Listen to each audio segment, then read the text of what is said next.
গেলেকী ২ নং আদৰ্শ গাঁৱৰ উদ্যোগত আঞ্চলিক ভিত্তিত আমাৰ গাঁৱতে জয়মতী উৎসৱ পালন কৰা হৈছে। তাকে আজি চাবলৈ বুলি আগ্ৰহত আছোঁ। কি হয় এয়া আজি এখন আমাৰ মণ্ডপটো মেইন মণ্ডপটো ইয়াতে বৰ্তমান এতিয়ালৈকে চব সজোৱা মেলা হৈছে। ৬ বজাত পৰা আৰম্ভ হ'ব মেকআপৰ কাম। ৭ বজাৰ পৰা ষ্টাৰ্টিং হ'ব। মোক বহুত সহায়ৰ প্ৰয়োজন। মই আপোনালোকৰ আৰু এটা বস্তু দেখাইছোঁ ৰ'ব, আমাৰ ইয়াতে বনাইছে। এইটো হৈছে আপোনাৰ জয়মতীৰ স্মৃতি তৰ্পণ হিচাপে বনোৱা হৈছে। ইয়াতে কলপুলি ৰোৱা হৈছে আৰু ইফালে জয়মতীৰ কাৰণে এইটো আমাৰ নিয়ম পৰম্পৰা হিচাপে আমিও ইয়াত চাকি এগছি ধূপ ধূনা দিয়ে জ্বলোৱা হৈছে। আৰু এটা কথা কওঁ, মই ইউটিউবৰ কাৰণে বহুত চেষ্টা কৰিছোঁ আপোনালোকৰ কাৰণে ভাল কিবা কিবি দেখাব পাৰোঁ বুলি। মোক মোৰ ভিডিঅ'টো আপোনালোকে লাইক আৰু ছাবস্ক্ৰাইব কৰি দিব, লগতে বেল আইকনটো অল কৰি দিব, তেতিয়াহে মোৰ নতুন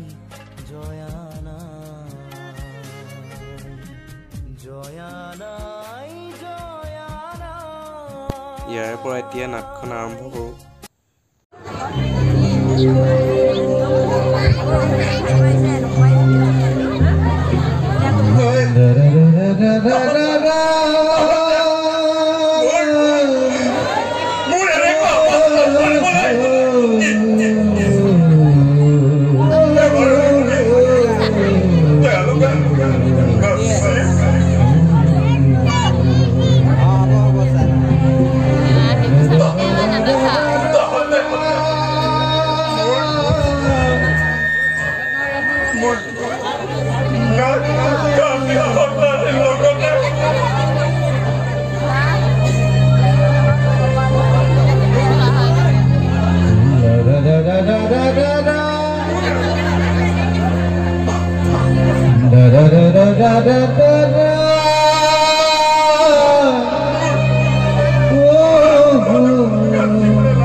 কওঁ কওঁ বুলি কোৱা নাছিল।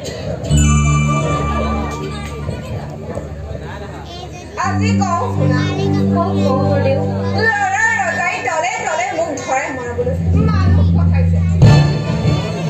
শুনিছো, সকলো শুনিছো। সেয়েহে আজি তোমাকো মই বিষাদগ্ৰস্ত যেন দেখিছো। আন দিনাৰ দৰে তোমাৰ মুখ এটি যে হাঁহিও নাই। বংশদেৱ, কিয় জানো আজি পুৱাৰে পৰা মোৰ বুকুখন বৰকৈ কঁপিব লাগিছে। খুব কঁঠাল গছজোপাৰ ডালত পৰি কাউৰী এজনে বৰকৈ ৰঙলিয়াইছে। কিবা যে ৰমংগলৰ আগজাননী। ইমান দুৰ্বল নহবা জয়া। সম্ভ্ৰান্ত বৰগোহাঁইৰ ভৰিৰত চিঞৰি ইমান দুৰ্বল হলে নহব। মই বুজি পাইছো অজানিতে তোমাৰ মনত দুৰ্বলতা হৈছে। এয়া কোনো অমংগলৰ আগজাননী বুলি নাভাবিবা। যদিও ভাগ্যৰ বিপৰীত বুলি হ'ব খুজিছে, তাক সাহসেৰে পৰিচালনা কৰিব লাগিব। কিয় জানো কেতিয়াবা ভাৱ হয় আমাৰ দাম্পত্য জীৱনৰ শান্তি যে অচিৰেই শেষ হৈ যাব।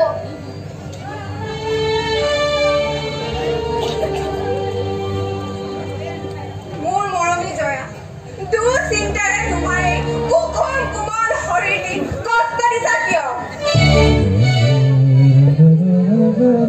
আপোনাৰ দৰে স্বামী কাষত থাকিলে কোনো দুখকেই দুখ বুলিব নোৱাৰো। তেন্তে তুমি ভাবিছা কি? বহু কথাই ভাবিছো আপোনাৰ কথা, দেশৰ প্ৰজাৰ কথা, পবিত্ৰ ইন্দ্ৰবংশী ৰাজহিংসাখনৰ কথা আৰু বহুতো। দেশৰ কথা, ৰাজহিংসাখনৰ কথা। তুমি দেখিছো বহু কথাই ভাবিবলৈ লৈছা। বাৰু মোৰ কথানো কি ভাবিছা? কিবা অমংগলৰ আশংকা দেখা পাইছা নেকি? কিয় তেনেকৈ কৈছে বংশদেৱ? স্বামীৰ মংগল চিন্তা কৰি জানো নাৰীৰ কৰ্তব্য নহয়? স্বামীৰ অবিহনে নাৰীৰ জানো কিবা গত্যন্তৰ আছে?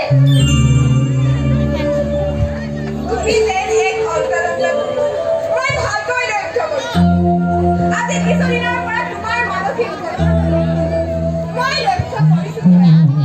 এৰা অন্তৰংগ মই বুজাব নোৱাৰা অন্তৰংগত ভুগিছো। আকৌ মোৰ ৰাজহিংসাখন আজি থৰক পৰক মোৰ নিপিয়ে দেশখন চানি ধৰিছে। আপোনাক আৰু কেনেকৈ বুজাই কওঁ বংশদেৱ?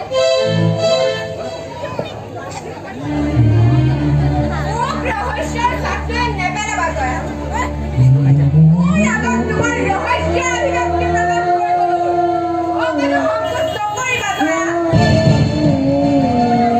দেশ মাতৃ পবিত্ৰ মাটিত দিনে নিশাই মৃত্যুৰ মহন্ত খবৰ ধৰিছে। কাৰো জীৱনৰ নিৰাপত্তা নাইকিয়া হৈছে। এই নিৰাপত্তাহীন দেশত কুকুৰ মেকুৰীৰ দৰে জীয়াই থকাৰ জানো কিবা মূল্য আছে বংশদেৱ?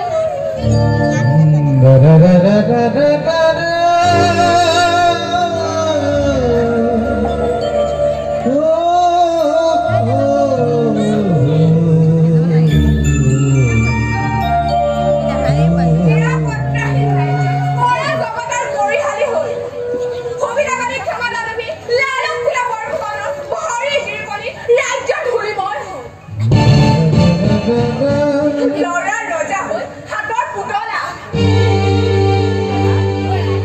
ৰাজমন্ত্ৰীসকলে নীৰৱ দৰ্শকৰ ভূমিকা পালন কৰিছে।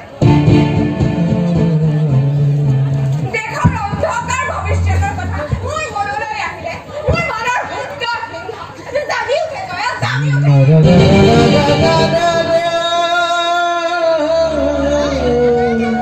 মোৰ ৰক্তৰ শিৰাই শিৰাই জুই জ্বলিছে। দেশৰ অকণমান জনতাৰ কলিজাটো আজি প্ৰতিশোধৰ জুই জ্বলিছে।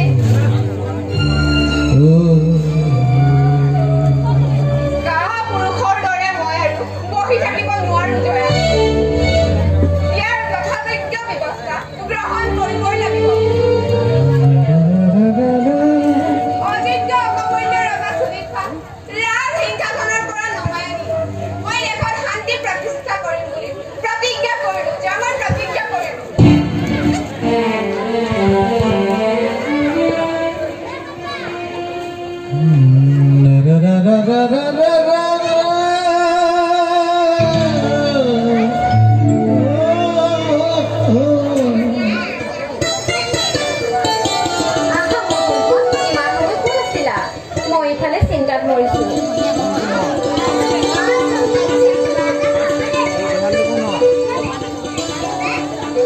তৰবৰি দেউতা ইহঁতক কিবা এটা খাবলৈ দেচোন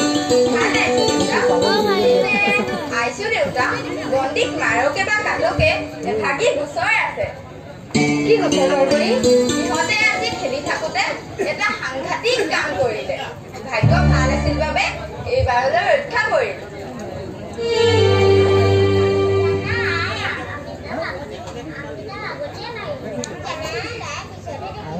কি মাৰি দিবা চাহত তৰবৰি নকওঁ কিয় ইহঁতে ফুলনিত খেলি থাকোঁতে এটা প্ৰকাণ্ড সাপ মাৰিলে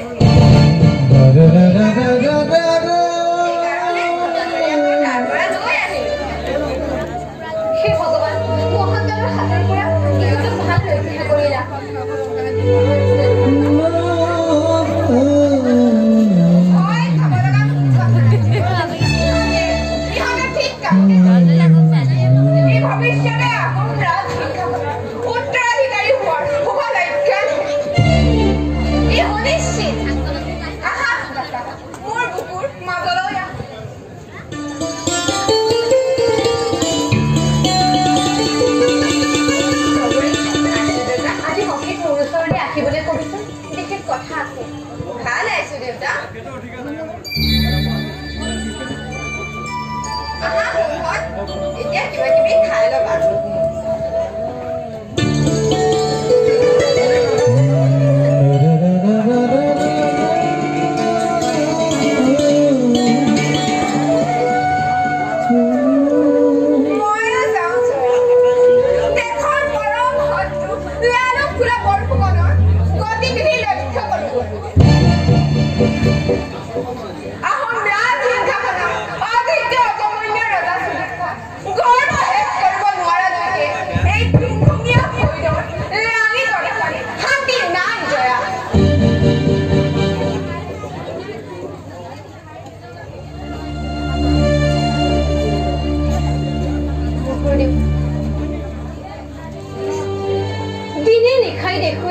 অজানিত আশংকা আৰু অমংগল দয়াময় অশান্ত দেশখনলৈ পুনৰ শান্তি শৃংখলা ঘূৰাই আনা তোমাক শত কোটি নমস্কাৰ